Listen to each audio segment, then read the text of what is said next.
Dan mulai banyak ada yang menjara toko gitu. Ya masa itu udah mulai nggak terkendali ya. Kocar kacir tuh, kemudian rakyat ya udah kemana-mana. Nah pada saat itulah terjadi kerusuhan.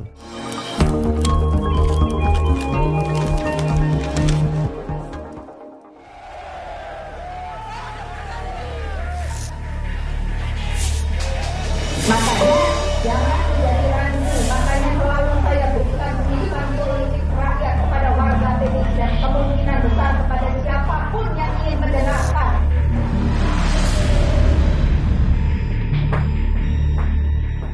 Jika ditarik mundur, peristiwa kerusuhan 27 Juli 1996 atau Kuda Tuli berawal dari konflik internal PDI antara kubu Megawati versus kubu Suryadi. Padahal awalnya Suryadi, Ketua Umum DPP PDI pada tahun 1987, membujuk Megawati Soekarno Putri dan Guruh Soekarno Putra untuk bergabung dalam PDI. Garis keturunan sebagai putri proklamator Soekarno terbukti mampu menarik pemilih pada pemilu 1987, terutama di daerah Jawa Tengah. Keterwakilan PDI di parlemen meningkat. Megawati pun menjadi anggota dewan. Sejak itu, sosok Megawati dalam panggung politik nasional jadi sorotan.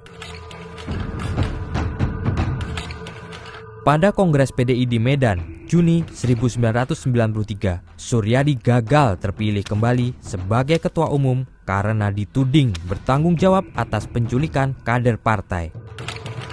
Akhirnya, melalui Kongres Luar Biasa Desember 1993 di Surabaya, Jawa Timur, dan tarik ulur restu penguasa, Megawati Soekarno Putri menjadi Ketua Umum PDI.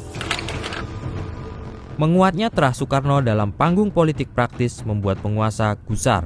Karena posisinya juga sebagai putri Bung Karno dan banyak pengikut Bung Karno di rakyat, kemunculannya sendiri sudah mengancam.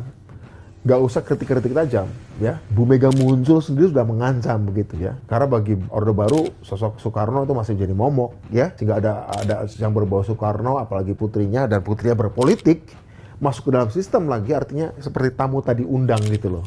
Sehingga ketika muncul dorongan untuk mendorong Bu Mega tahun 93 untuk menjadi ketua PDI, penindasan dan represi dan pembatasan terhadap dirinya sangat luar biasa.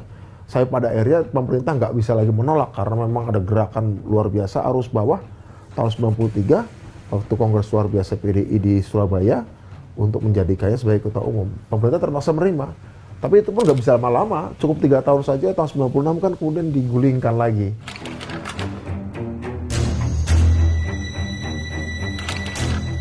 Dalam wawancara Kompas dengan Megawati Soekarno Putri awal tahun 1996, terungkap bagaimana perjalanan politik Megawati dipenuhi intrik.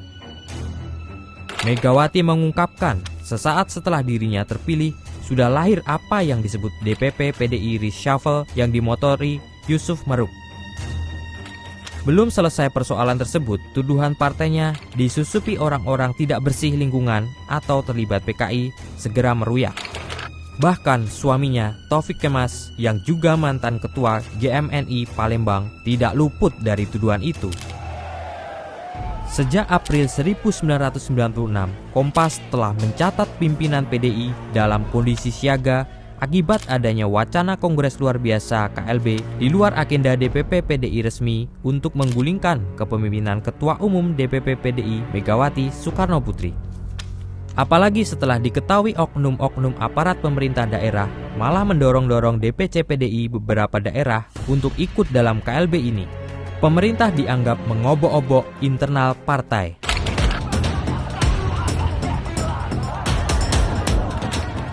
Hal inilah yang menyebabkan pendukung Megawati turun ke jalan sejak awal Juni 1996.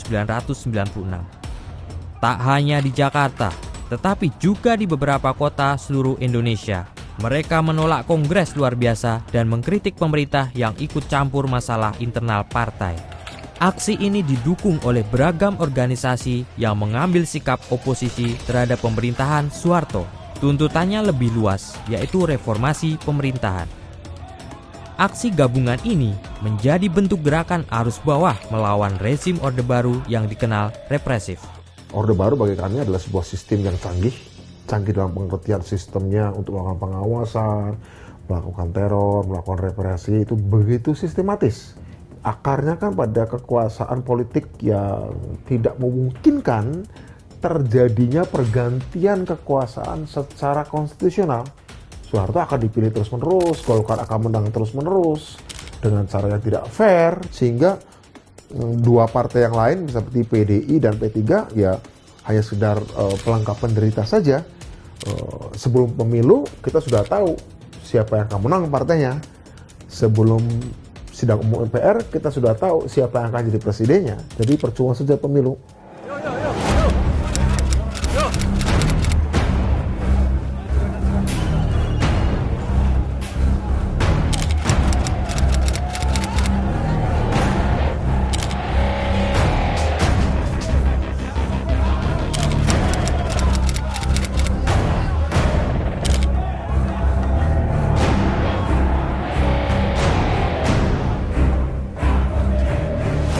Sejak setelah peristiwa Kuda Tuli itu, muncul kerusuhan-kerusuhan di tempat lain. Rengas Dengklok, Tasikmalaya, Pekalongan, kemudian saat kampanye 97 di daerah Kalimantan, di Banjarmasin, waktu itu kami sudah dipenjara.